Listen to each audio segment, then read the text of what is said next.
Hola a todos y todas. Les damos nuevamente la bienvenida a Reportes Científicos Semanales, con la actualización de los contenidos en diferentes áreas de ciencia en la cuarta semana de febrero del 2021. Disfruta del mejor contenido de ciencia. ¿Existen especies de coronavirus con el mismo riesgo del SARS-CoV-2 en la naturaleza? En un estudio en Nature Communications el 9 de febrero, los científicos afirman haber encontrado un nuevo coronavirus, al que llamaron RAC-CS203, en murciélagos de herradura acuminados capturados en una cueva en Tailandia en junio de 2020. El virus comparte el 91.5% de su genoma con SARS-CoV-2. Los investigadores han identificado varios otros coronavirus estrechamente relacionados con el SARS-CoV-2 en muestras de murciélagos congeladas almacenadas en Camboya y Japón. Otros han muestrado extensamente murciélagos en China durante los últimos 15 años. El pariente más cercano conocido del SARS-CoV-2, llamado RAT-G13, se encontró en China en murciélagos de herradura intermedio que comparten el 96% de similitud al comparar sus genomas. ¿Afectará la pandemia COVID-19 el conflicto armado de algunos países? En un estudio en la revista World Development se analizó la evidencia del conflicto armado de varios países como Afganistán, Colombia, India, Irak, Libia, Pakistán, Filipinas, Tailandia y Yemen, desde el primer semestre de 2020. Los resultados sugieren que durante la pandemia de COVID-19 existieron pocas oportunidades para la diplomacia sanitaria que afecten de manera relevante sus conflictos. 4 países han experimentado disminuciones temporales en los conflictos armados, principalmente debido a decisiones de gobiernos o rebeldes para hacer cese al fuego y aumentar su apoyo popular. Los niveles de conflicto armado han aumentado en 5 países, y las partes en conflicto explotan a cualquier señal de debilidad de los estados o falta de atención debido a la pandemia de COVID-19. Para Colombia se estima que el aumento de pobreza y el cierre de escuelas debido a la pandemia podría facilitar el reclutamiento por parte del ELN, que aumentaría el conflicto armado a largo plazo. ¿Afecta la pandemia COVID-19 la expectativa de vida de la población? En un reporte de la revista SSRN, Linus Wilson analizó la mortalidad por COVID-19 en Estados Unidos y los riesgos de expectativa de vida esperados por edad antes del desarrollo de tratamientos farmacéuticos para el virus SARS-CoV-2. Una infección por COVID-19 aumentó a más del doble los riesgos de mortalidad anual para los estadounidenses mayores de 60 años. Asimismo, los estadounidenses de 60 años o más pueden perder entre 153 a 222 días de expectativa de vida por contraer COVID-19 sin los beneficios de tratamientos farmacéuticos o vacunas.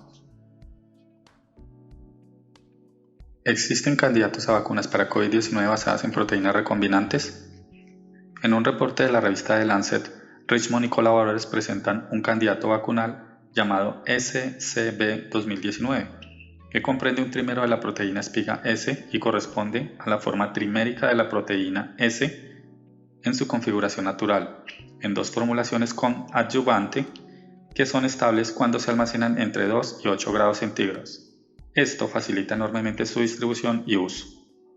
Ambas formulaciones con adyuvante de SCB-2019 fueron generalmente bien toleradas y son altamente inmunogénicas cuando se administran en 2 dosis separadas por 21 días. Los pacientes obtuvieron niveles de títulos de anticuerpos neutralizantes comparables a los registrados en muestras de sueros de pacientes con COVID-19. Estos hallazgos con proteína recombinante respaldan este enfoque de vacuna. ¿Cuál es la efectividad de las medidas adoptadas por los gobiernos para contener la pandemia COVID-19? En este volumen de la revista Science, Brownell y colaboradores clasificaron los tamaños del efecto de la intervención como pequeños, moderados o grandes, correspondientes a reducciones medianas posteriores en el número básico de reproducción R. En todas las condiciones experimentales, todas las intervenciones podrían ubicarse sólidamente en una o 2 categorías. Por ejemplo, el cierre de escuelas y universidades fue siempre muy eficaz para reducir la transmisión tras el advenimiento de la pandemia. Prohibir las reuniones fue eficaz, con un gran tamaño de efecto para limitar las reuniones a 10 personas o menos. Un efecto moderado a grande para 100 personas o menos y un efecto pequeño a moderado para 1000 personas o menos. Los cierres selectivos de negocios cara a cara con alto riesgo de infección como restaurantes, bares y clubes nocturnos tuvieron un efecto de pequeño a moderado. Cerrar la mayoría de las empresas no esenciales que prestan servicios personales fue algo más efectivo. Cuando estas intervenciones ya estaban en marcha, la emisión de una orden de quedarse en casa tenía solo un efecto pequeño adicional. Estos resultados indican que, mediante el uso de intervenciones efectivas, algunos países podrían controlar la epidemia y evitar las órdenes de quedarse en casa. ¿Todos los virus son nocivos para el ser humano?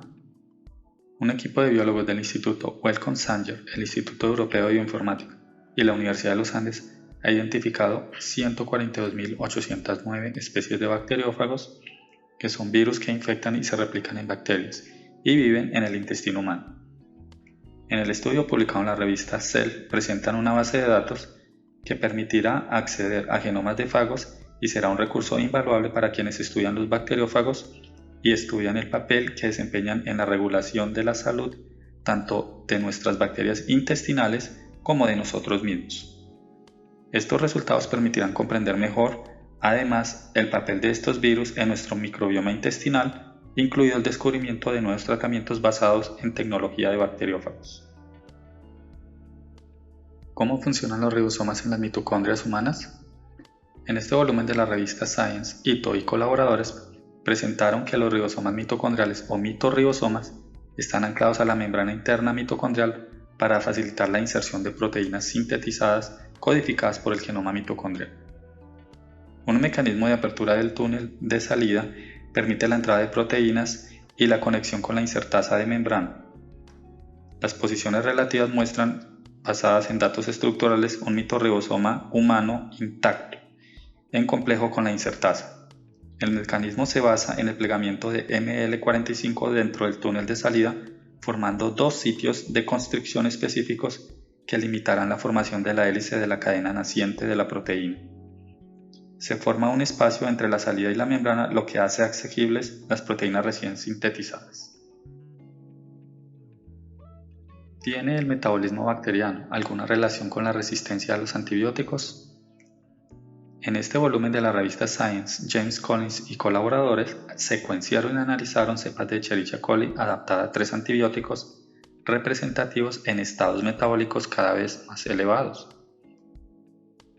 El estudio reveló una variedad de genes subestimados como los relacionados con el metabolismo central de carbono y metabolismo energético, que a su vez están implicados en la resistencia a los antibióticos. Finalmente, los análisis fenotípicos y genotípicos evidencian mutaciones representativas en ciertas enzimas del metabolismo que podrían dar lugar a la resistencia a los antibióticos. Durante la exposición a antibióticos, las bacterias mantienen una respiración basal más baja que evita la inducción de la actividad del ciclo de Krebs, evitando así la toxicidad metabólica y la minimización de la letalidad de los antibióticos. ¿Qué caracterizan las bacterias persistentes en una infección? En la revista PNAS, Humer y colaboradores evaluaron cepas de Staphylococcus aureus recuperadas de infecciones persistentes y evidenciaron que el estrés inducido por el huésped y la exposición a antibióticos promovieron la formación de bacterias persistentes. Los resultados permiten identificar que los organismos persistentes muestran una acumulación de proteínas insolubles involucradas en la transcripción, traducción y producción de energía, junto con agotamiento de ATP que se asocia con la latencia y la persistencia. Estos resultados podrían ser útiles para la optimización de la terapia para las infecciones persistentes por Staphylococcus aureus. ¿Cómo se produce la felicidad? La dopamina, una de las hormonas asociadas a la felicidad, actúa sobre los receptores de dopamina con 2 subfamilias diferentes. Sin embargo, los mecanismos subyacentes al reconocimiento de la dopamina, la activación del receptor y la selectividad de acoplamiento de la proteína son temas desconocidos. En un estudio publicado en la revista Cell en esta semana, Swank y colaboradores revelan el reconocimiento de ligandos y el mecanismo de acoplamiento de proteínas alostéricas del receptor de proteína G de dopamina. Estos resultados proporcionan tanto una comprensión molecular de la señalización de la dopamina como múltiples plantillas estructurales para el diseño de fármacos dirigidos al sistema dependiente de dopamina. ¿Qué es la twistrónica?